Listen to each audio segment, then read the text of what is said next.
नमस्कार। हमारे चैनल में आपका स्वागत है। मैं हूं रामचंद्र मौर्य। साथियों, आम आदमी पार्टी को झटके पे झटके लग रहे हैं और इन झटकों के लिए प्रधानमंत्री नरेंद्र मोदी और शाह जिम्मेदार हैं। आम आदमी पार्टी को एक एक करके खत्म कर देना चाहते हैं या फिर आम आदमी पार्टी के विधायकों को भारतीय जनता पार्टी में मिला करके अपनी सरकार बनाना चाहते हैं नरेंद्र मोदी। कल राजकुमार आनंद मंत्री का इस्तीफा हुआ और इस्तीफे के 2 घंटे पहले उन्होंने एक्स पर पोस्ट किया था अरविंद केजरीवाल के पक्ष में। यानी अरविंद केजरीवाल से उनकी नाराजगी नहीं है, आम आदमी पार्टी से उनकी नाराजगी नहीं है। अगर नाराजगी होती तो 2 घंटे पहले, इस्तीफे के 2 घंटे पहले वे कतई नहीं अरविंद केजरीवाल की सराहना करते, अरविंद केजरीवाल और आम आदमी पार्टी के पक्ष में कसीदे पढ़ते। 2 घंटे के अंदर ऐसा समीकरण बिगड़ा, भारतीय जनता पार्टी का ऐसा चाबुक चला कि उस चाबुक से बेहाल होकर के जेल के शिक्षकों के पीछे जाने के डर से उन्होंने सरेंडर कर दिया भारतीय जनता पार्टी और ईडी के सामने और इस्तीफा दे दिया। यहां तक कि पार्टी की प्राथमिक सदस्यता से भी इस्तीफा दे दिया, विधायकी पद से भी इस्तीफा दे दिया राजकुमार आनंद ने। राजकुमार आनंद दलित समाज से आते हैं और पटेल नगर विधानसभा क्षेत्र से जीत करके आए थे। और आपको याद होगा कि राजेंद्र गौतम इनके मंत्री थे, उन्हें भी इसी तरह से हटाया गया था।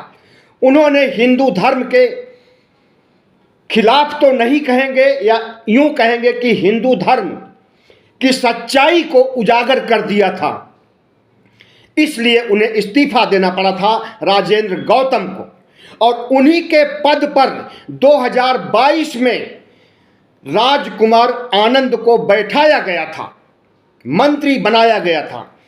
लेकिन जब कल उन्होंने इस्तीफा दिया तो एक बार लगा कि भारतीय जनता पार्टी ने आम आदमी पार्टी के किले में एक और सेंध लगा दी है। ये तो रही कल की बात। आज की बात देखिए, नया अपडेट देखिए और अगला झटका देखिए। अरविंद केजरीवाल के मुख्य सचिव विभव कुमार हैं। विभव कुमार को आज अरविंद केजरीवाल के सचिव पद से बर्खास्त कर दिया गया। क्यों बर्खास्त किया गया? ईडी ने नहीं बर्खास्त किया, सीबीआई ने नहीं, बल्कि पुलिस की एक रिपोर्ट से उन्हें बर्खास्त किया एलजी ने, विनय कुमार ने। अब वो रिपोर्ट क्या थी? नोएडा में उनके खिलाफ 2007 में कोई मुकदमा दर्ज हुआ था और 2007 से लेकर के 2024 तक जमुना में कितना पानी बह गया इसका अंदाजा आपको होगा। तब तक इनके साथ कोई भी कार्रवाई नहीं की गई थी, लेकिन अब गड़े मुर्दे उखाड़ करके आम आदमी पार्टी को खत्म करने की मंशा ठान ली है नरेंद्र मोदी ने और उसी के तहत विभव कुमार सेक्रेटरी की बर्खास्तगी की गई है। अभी ये आखिरी नहीं है, अभी देखिएगा कि कितने मंत्री इस्तीफा देते हैं और कितने विधायकों को 25-25 करोड़ की पेशकश से नहीं माने तो हो सकता है कि 50-50 करोड़ की पेशकश से उन्हें खरीद लिया जाए और भारतीय जनता पार्टी में शामिल कर लिया जाए। आपको हम याद दिला देंगे कि मनीष सिसोदिया जो उप मुख्यमंत्री थे, आम आदमी पार्टी में नंबर 2 के नेता थे, उन्होंने जेल जाने के पहले एक रहस्य उद्घाटन किया था। वह रहस्य उद्घाटन ये था कि भारतीय जनता पार्टी के लोग उनसे संपर्क करके कह रहे हैं कि या तो तुम विधायकों को तोड़ करके आ जाइए, भारतीय जनता पार्टी में शामिल हो जाइए, तुम्हें हम मुख्यमंत्री बना देंगे। और दूसरा विकल्प था, अगर ऐसा नहीं करोगे तो तुम्हें जेल जाना पड़ेगा। मनीष सिसोदिया ने कहा कि हमें जेल जाना मंजूर है, लेकिन हम आम आदमी पार्टी को तोड़ करके भारतीय जनता पार्टी में शामिल करके भारतीय जनता पार्टी का मुख्यमंत्री नहीं बनना चाहता। मैं इस पद को लात मारता हूं, मोदी और शाह के मंसूबे को लात मारता हूं। अंततः उन्हें जेल जाना पड़ा और ईडी की पीएमएलए कोर्ट के तहत जो कोई एक बार जेल चला जाता है, जल्दी से उसकी रिहाई नहीं होती, बेल नहीं मिलती। ऐसे में अभी 1 साल से ज्यादा हो गया मनीष सिसोदिया जेल में है। हो सकता है कि अरविंद केजरीवाल के सचिव विभव कुमार को भी इसी तरह का ऑफर दिया गया हो कि तुम आम आदमी पार्टी के विधायकों को तोड़ करके लाइए, तुम्हें इनाम दिया जाएगा, तुम्हें भी मंत्री बना दिया जाएगा। हो सकता है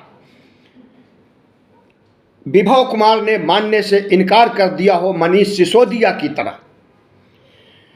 तो अभी और कितने इस्तीफे होंगे, किस किस मंत्री के कनपटी पर बंदूक रख करके ईडी उन्हें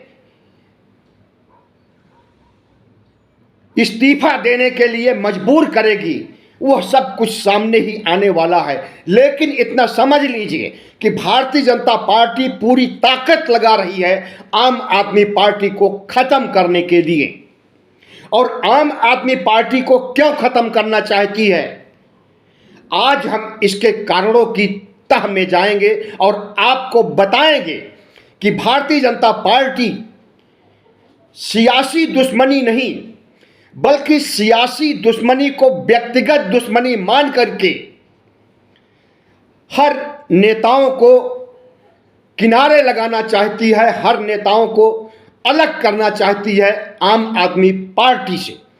और आम आदमी पार्टी के 7 सांसद हैं राज्यसभा में, उनका कहीं अता पता नहीं है। हो सकता है कि वे 7 सांसद भी भारतीय जनता पार्टी की तरफ झुक गए हों और भूमिगत हो गए हों, और जब आम आदमी पार्टी पूरी तरह खत्म हो जाएगी तो वो भी भारतीय जनता पार्टी में शामिल हो जाएंगे। तो प्रधानमंत्री नरेंद्र मोदी आम आदमी पार्टी के साथ, एक राष्ट्रीय स्तर की पार्टी के साथ इस तरह का व्यवहार क्यों कर रहे हैं, क्यों ऑपरेशन लोटस चला रहे हैं और क्यों झूठे मुकदमों में जेल भेज रहे हैं। एक तरफ झूठे मुकदमों में जेल भेज रहे हैं तो दूसरी तरफ झूठे मुकदमों से निजात पा करके सुप्रीम कोर्ट के रास्ते आम आदमी पार्टी के नेता रिहा भी हो रहे हैं। छोटी अदालतों में तो मोदी की मर्जी चल जाती है, लोअर कोर्ट से लेकर के हाई कोर्ट तक मोदी की मर्जी चल जाती है। ऐसा गुजरात में भी देखा गया जब राहुल गांधी के खिलाफ मोदी जाति के ऊपर कमेंट करने पर मुकदमा चलाया गया था, और वैसा ही दिल्ली में देखा जा रहा है जब जो लोअर कोर्ट कहता है वही हाई कोर्ट उस पर हस्ताक्षर कर देता है। तो भारतीय जनता पार्टी ने निचली अदालतों को प्रभावित कर लिया है आम आदमी पार्टी को खत्म करने के लिए, या यूं कहें इंडिया गठबंधन को खत्म करने के लिए, अपने मुख्य प्रतिद्वंदी को खत्म करने के लिए और फिर से तीसरी बार शपथ लेने के लिए। राम मंदिर का मुद्दा काम नहीं आया, इन्हें लगा था कि राम मंदिर इन्हें तीसरी शपथ दिला देगा, लेकिन राम मंदिर का मुद्दा सफाया हो गया है पूरी तरह से पूरे देश में, और सुप्रीम कोर्ट नजर रखे हुए है मोदी और शाह पर कि किस तरह से ये लोकतंत्र को खोखला कर रहे हैं, किस तरह से ये संविधान को खत्म करना चाहते हैं और किस तरह से भारतीय जनता पार्टी के नेता संविधान के खिलाफ बयान दे रहे हैं, संविधान को हटाने की बात कर रहे हैं।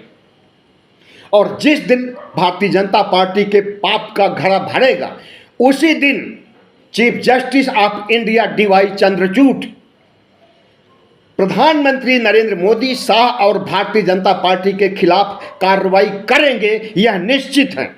चीफ जस्टिस ऑफ इंडिया कह चुके हैं कि हम संविधान के दायरे में लोकतंत्र की रक्षा के लिए, संविधान की रक्षा के लिए जो अधिकार मिले हैं उनका उपयोग करेंगे और उपयोग करने से कोई नहीं रोक सकता है। तो अभी भारतीय जनता पार्टी के पाप का घड़ा पूरा नहीं भरा है। जब वो आम आदमी पार्टी को खत्म कर देंगे, इंडिया गठबंधन को खत्म कर देंगे और संविधान की तरफ आंख उठाएंगे, संविधान को खत्म करने का नंबर आएगा। लोकतंत्र को खत्म कर ही चुके हैं, संविधान की तरफ जब इनकी गिद्ध दृष्टि पड़ेगी तब सुप्रीम कोर्ट संज्ञान लेगा और फिर भारतीय जनता पार्टी मोदी शाह की खैर नहीं होगी। भारतीय जनता पार्टी 2014 से ही कांग्रेस मुक्त भारत करना चाहती थी और इसके लिए उसने तमाम ऐसे ऑपरेशन लोटस किए, कांग्रेस की सरकारों को गिरा करके अपनी सरकार बनाई, तमाम विधायकों सांसदों को करोड़ों अरबों में खरीदा, लेकिन उसके बावजूद कांग्रेस भारत मुक्त नहीं हो सकी। कई राज्यों में उसकी जीत हुई और जब राहुल गांधी भारत जोड़ो न्याय यात्रा से जुड़े और पूरे देश को नाप करके, पूरब से पश्चिम, उत्तर से दक्षिण नाप करके एक कद्दावर नेता के रूप में, प्रधानमंत्री के विकल्प के रूप में उनका चेहरा जब सामने आया तो प्रधानमंत्री नरेंद्र मोदी बौखला गए कि भारत मुक्त कांग्रेस तो नहीं कर सके हैं, चलिए क्यों ना आम आदमी पार्टी को ही भारत मुक्त कर दिया जाए। बस इसी कार्रवाई को अंजाम देने के लिए प्रधानमंत्री नरेंद्र मोदी एक के बाद दूसरे फार्मूले आजमा रहे हैं और आम आदमी पार्टी को खत्म करने की सुपारी दे दिए हैं सीबीआई, ईडी, आईटी को, और खुद भी रात दिन मोदी शाह मेहनत कर रहे हैं, आइडिया बना रहे हैं। कौन सा आइडिया कारगर हो सकता है, किस आइडिया के तहत राष्ट्रपति शासन लगाया जा सकता है और प्रकारांतर से वह शासन भारतीय जनता पार्टी का शासन होगा। तो आम आदमी पार्टी को पता होगा आपको कि अभी कुछ समय पहले गुजरात में चुनाव जीतने के बाद उसे राष्ट्रीय पार्टी का दर्जा मिल गया। यही बात इन्हें पच नहीं रही है कि एक अदना सी पार्टी, अन्ना आंदोलन से निकली एक छोटी सी पार्टी कैसे इतनी जल्दी एक राष्ट्रीय पार्टी के रूप में तब्दील हो गई। यह बात प्रधानमंत्री नरेंद्र मोदी हजम नहीं कर पा रहे हैं और प्रधानमंत्री नरेंद्र मोदी की कुर्सी जहां पर है रायसीना रोड पर, उससे थोड़ी दूर यानी कि मोदी के नाक के नीचे किस तरह से अरविंद केजरीवाल मुख्यमंत्री बना हुआ है और भारी बहुमत से मुख्यमंत्री बना हुआ है और नरेंद्र मोदी के नाक में दम कर देता है।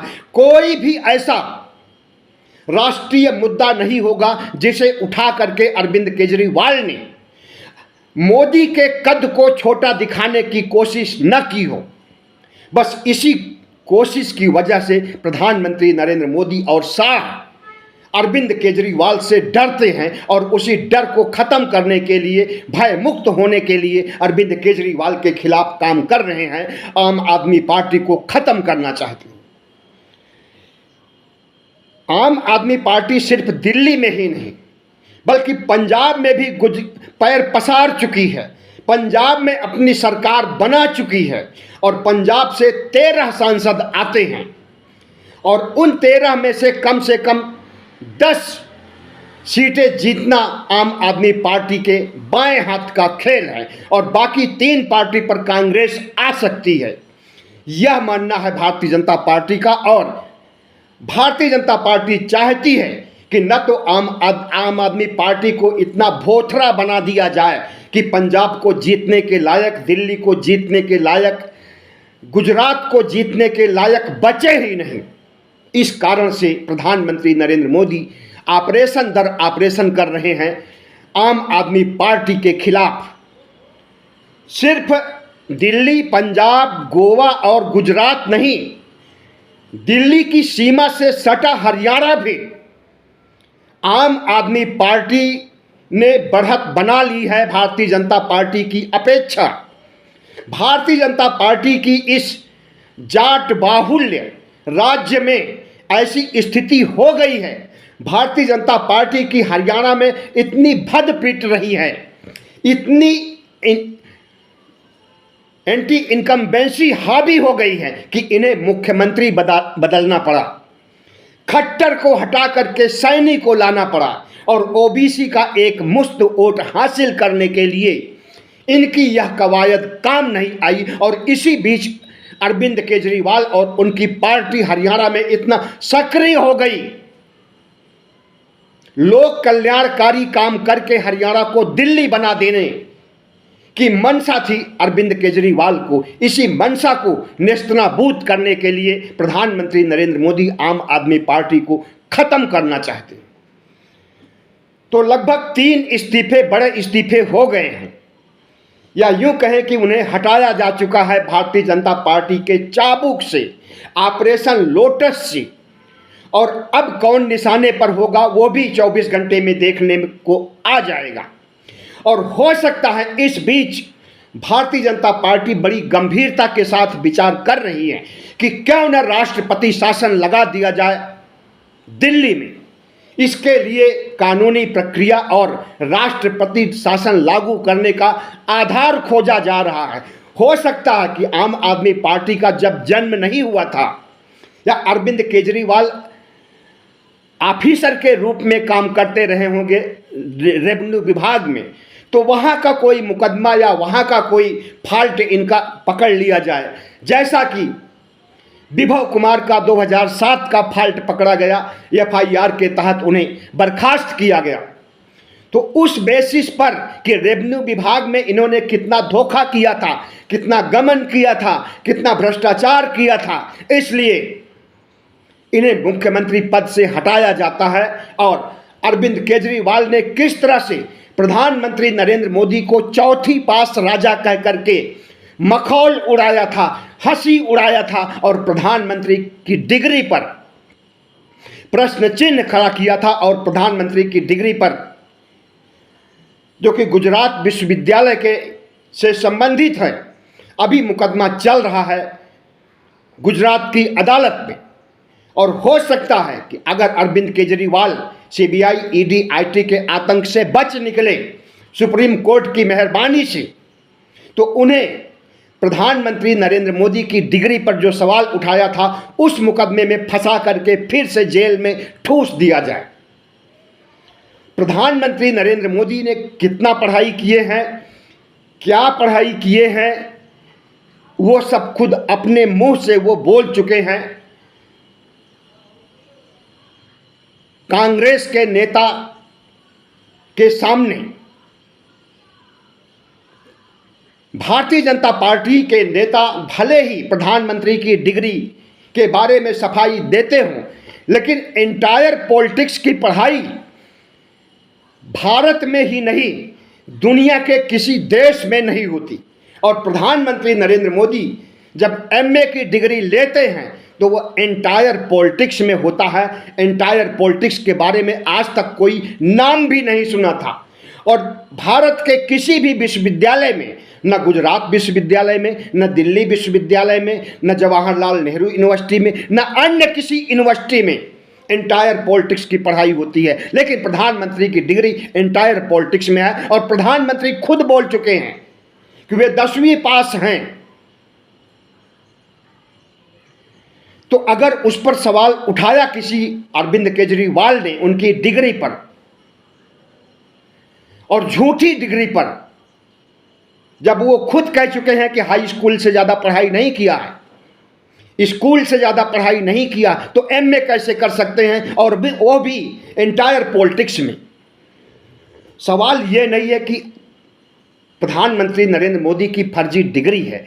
सवाल यह है कि प्रधानमंत्री नरेंद्र मोदी की फर्जी मानसिकता भी है, आरएसएस की जहरीली मानसिकता है कि इस समाज का विध्वंस कीजिए, समरसता के नाम पर समाज को सुरक्षित नहीं रहने दीजिए, सभी धर्म, हिंदू धर्म के अलावा सभी धर्मों को खत्म कीजिए। तो उसी आरएसएस की मानसिकता को प्रधानमंत्री नरेंद्र मोदी लागू करना चाहते हैं, और आरएसएस की मानसिकता तभी सफल हो सकती है, फलीभूत हो सकती है, जब संविधान नहीं होगा।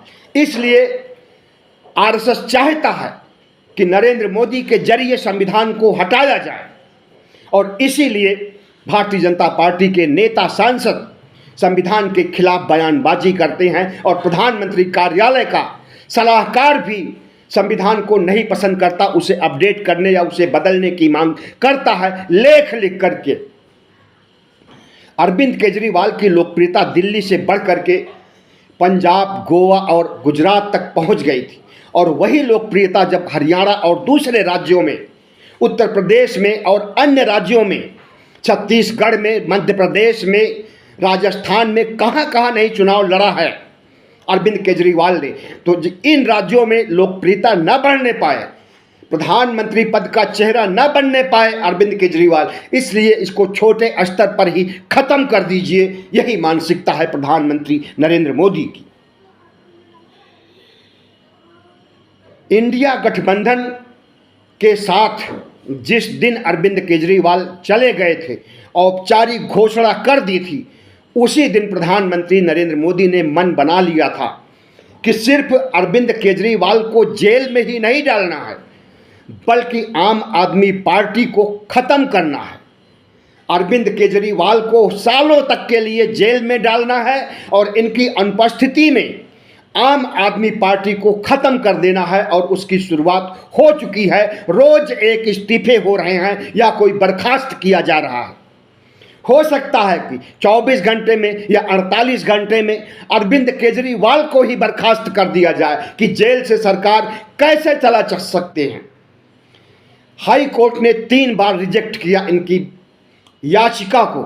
इन लोगों ने 3 बार याचिका लगाई, और तीसरी बार जब खारिज किया तो 50,000 रुपए का जुर्माना भी लगाया। जिसने याचिका दायर किया था वह याचिका थी कि अरविंद केजरीवाल कैसे सरकार चला सकते हैं, जेल में रह करके इन्हें इस्तीफा देने के लिए मजबूर किया जाए। लेकिन अदालत संविधान और कानून के अनुसार चलता है। अदालत को जबरन हाथ डाल करके उसके गले में फैसला नहीं लिखवाया जा सकता है। इसलिए उसने 3 बार रिजेक्ट कर दिया, और तीसरी बार 50,000 रुपए की पेनाल्टी लगा दिया। तो प्रधानमंत्री नरेंद्र मोदी की सबसे बड़ी खुंदक यही है कि इंडिया गठबंधन किसी भी सूरत में न जीतने पाए, और अरविंद केजरीवाल को इंडिया गठबंधन से अलग होने की हिदायत दी गई कि या तो इंडिया गठबंधन से अलग हो जाइए या फिर जेल जाने के लिए तैयार हो जाइए। अरविंद केजरी ने कहा, हम इंडिया गठबंधन से नहीं हटेंगे, जेल जाने के लिए तैयार हैं, और उसके बाद ही उन्हें जेल के रास्ते, जेल में ठूंस दिया गया। लेकिन हमें उम्मीद है कि 10 दिन के अंदर सुप्रीम कोर्ट के रास्ते अरविंद केजरीवाल भी बाहर आएंगे, और आम आदमी पार्टी का बाल बांका भी नहीं बिगाड़ सकेंगे नरेंद्र मोदी। आम आदमी पार्टी जन आंदोलन से उपजी हुई पार्टी है। आम आदमी पार्टी के नेता पढ़े लिखे हैं, समझदार हैं, तमाम अफसर पदों पर बैठ चुके हैं। आम आदमी पार्टी ऐसी पार्टी है जो लोकहित के कार्यों को सबसे पहले अंजाम दिया भारत में। लाभार्थियों की संख्या इतनी ज़्यादा हो गई है कि आम आदमी पार्टी और अरविंद केजरीवाल के समर्थक पूरी दिल्ली है, और नरेंद्र मोदी की 7 सीटें जो 2014 और 19 में 7 संसदीय क्षेत्रों में पूरा का पूरा 100% जीतते थे, उस पर भी डेंट लगाने जा रही है इस बार दिल्ली की जनता, और 7 सीटों से प्रधानमंत्री नरेंद्र मोदी को महरूम करने वाली है। अब देखिए प्रधानमंत्री का अगला निशाना कौन होता है। जो निशाना होगा हम आपको वीडियो के माध्यम से बताएंगे जरूर, लेकिन इतना सोच लीजिए कि प्रधानमंत्री नरेंद्र मोदी संवैधानिक तौर तरीकों पर नहीं चल रहे हैं, लोकतांत्रिक मूल्यों की उपेक्षा कर रहे हैं और हिटलर शाही को जन्म दे रहे हैं। क्या आप उनके हिटलर शाही को बर्दाश्त करेंगे? कतई नहीं करेंगे। बहुत बहुत धन्यवाद। हमारे चैनल को सब्सक्राइब कीजिएगा, लाइक कीजिएगा और शेयर कीजिएगा।